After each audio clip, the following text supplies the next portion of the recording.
جانتے ہیں کہ اس وقت دنیا میں خاص کر یہودی فساد کی جڑ بنے ہوئے ہیں اور فلسطین کے نہتے بے گناہ خواتین اور بچوں پر ظلم کر رہے ہیں، بزرگوں پر ظلم کر رہے ہیں، شہید کر رہے ہیں انہیں۔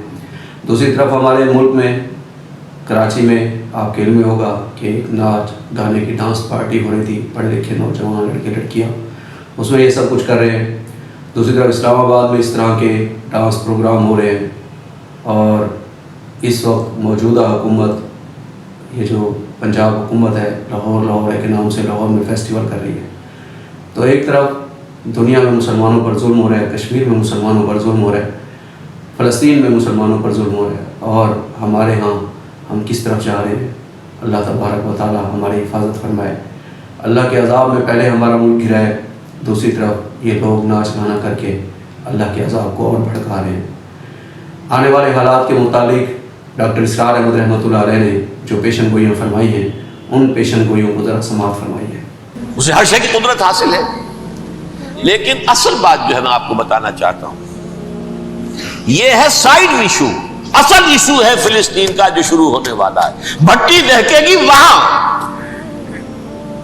ظاہر بات ہے کہ اگر کوئی بہت بڑا اقدام ہو جاتا ہے فلسطینیوں کے خلاف، اور اگر واقعتاً مسجد اقصیٰ اور حکومت الصحرا گرا دیے جاتے ہیں تو طوفان اٹھے گا عالم عرب میں۔ یہ حسنی مبارک ہو یا شاہ خالد ہو یا کوئی اور ہو، یہ نہیں روک سکتے اس طوفان کو۔ نوجوان خون اٹھے گا، غیرت اور جو بھی حمیت ہے۔ مسلمان ان پڑھ سے ان پڑھ اور بالکل بے دین، وہ بھی مسجد کی حرمت پر کٹ مرنے کو تیار ہو جاتا ہے۔ مسجد تو بنا دی شب بھر میں ایمان کی حرارت والوں نے، من اپنا پرانا پاپی ہے، برسوں میں نماز ہی بن نہ سکا۔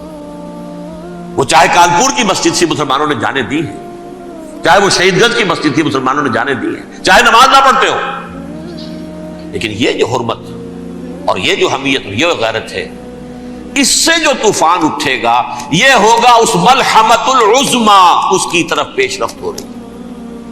کتاب الملاحم سے احادیث کے حوالے سے یہ جن جنگوں کا حوالہ دیا حضور نے، پیشن گوئی کی ہے، اس کا نقطہ آغاز تھا خلیج کی جنگ۔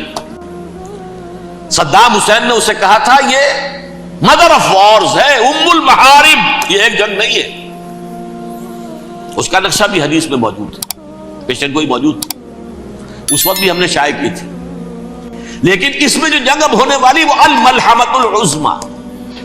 ملحمہ کسے کہتے ہیں؟ لحم گوشت کو کہتے ہیں، اور قصائی کی دکان کو عربی میں ملحم کہتے ہیں، جہاں گوشت کے ٹکڑے کیے جاتے ہیں۔ آج کل مشینوں سے ہوتے ہیں، اب جو ہے وہ ہاتھ سے چھریوں سے نہیں ہوتے، لیکن ٹکڑے ہو رہے ہوتے ہیں، جسموں کے چیتھڑے اڑ رہے ہوتے ہیں۔ ملحمہ، یہی لفظ استعمال کیا تھا حضرت سعد ابن عبادہ نے رضی اللہ تعالی عنہ یوم فتح مکہ۔ ان کے دل میں تھا کہ اب ہم انتقام لیں گے ان عربوں سے، ان قریش سے۔ الیوم یوم الملحمہ، الیوم یوم الملحمہ، یہ کہتے ہوئے جا رہے تھے۔ ایک خاص کیفیت آج ہے گوشت کے ٹکڑے اڑانے کا دن۔ حضور سے کہا کسی نے جا کر کے صاحب تو یہ کہہ رہے ہیں الیوم یوم الملحمہ، الیوم یوم الملحمہ۔ حضور نے فرمایا نہیں، ان سے کہو جا کر الیوم یوم المرحمہ، الیوم یوم المرحمہ، آج رحمت کا دن ہے، آج تو میں ان سب کو معاف کروں گا۔ لا تثریب علیکم اليوم، میں تم سے وہی بات کہہ رہا ہوں جو میرے بھائی یوسف نے کہی تھی اپنے بھائیوں سے، اذهبوا فانتم الطلقاء، جاؤ تم سب کے سب آزاد۔ وہ ملحمہ ہے جس کو کہ حضور نے حضرت معاذ بن جبل رضی اللہ تعالیٰ عنہ سے روایت ہے، اس میں سے جو ابو داؤد میں روایت آئی ہے اس میں الملحمۃ العظما، عظما مؤنث ہے اعظم کا۔ آپ کہتے ہیں جنگ عظیم اول، جنگ عظیم دوم، عظیم کا باپ ہو گیا اعظم، سب سے بڑا، اور اس کا مؤنث ہے سب سے بڑی، عظما۔ الملحمۃ العظما، سب سے بڑی لڑائی۔ میرے نزدیک یہ وار کے معنی میں نہیں ہے، بیٹل کے معنی میں۔ انگریزی میں یہ دو لفظ علیحدہ ہے، وار، بیٹل۔ وار سالوں کو محیط ہوتی ہے، بیٹل کسی ایک خاص جگہ پر جو لڑائی ہوتی ہے اس کو کہتے ہیں۔ حضور کے اور قریش کے درمیان 6 سالہ وار تھی، جنگ تھی، لیکن battles, battle of Uhud, battle of Badr, یہ بیٹلز تھی، لڑائیاں تھی۔ تو عظیم ترین جنگ شاید اس اعتبار سے نہ ہو جیسے کہ ورلڈ وار 1 اور ورلڈ وار 2، یعنی اس کی وسعت کا اتنا معاملہ نہیں اور طوالت کا نہیں، لیکن جو لڑائی جو ہے بیٹل ہونی ہے، جس کو کہ یہ لوگ، یا چونکہ میں نے کہا تھا شروع میں کہ سرما ہے میری آنکھ کا خاک حجاز و حول قدس، نیو ٹیسٹمنٹ کی آخری کتاب ہے the book of Revelation of saint John, اس میں آرمگڈون کہا گیا ہے اسے۔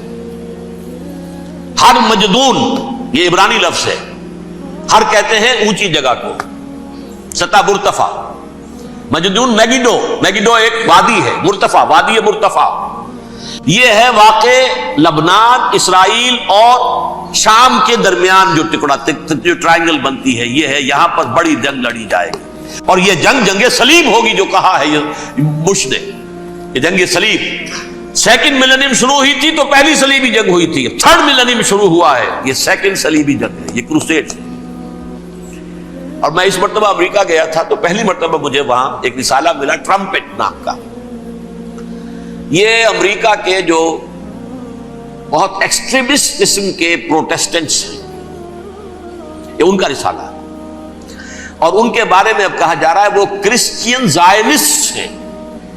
آپ شاید پہلی مرتبہ یہ لفظ سن رہے ہو، زائنسٹ تو ہم سمجھتے ہیں یہودیوں کو، کرسچین زائنسٹ وہ ہیں جو ہیں تو عیسائی پروٹیسٹنٹس ہیں، لیکن اسرائیل کے وہ حمایتی یہودیوں سے بڑھ کر ہیں۔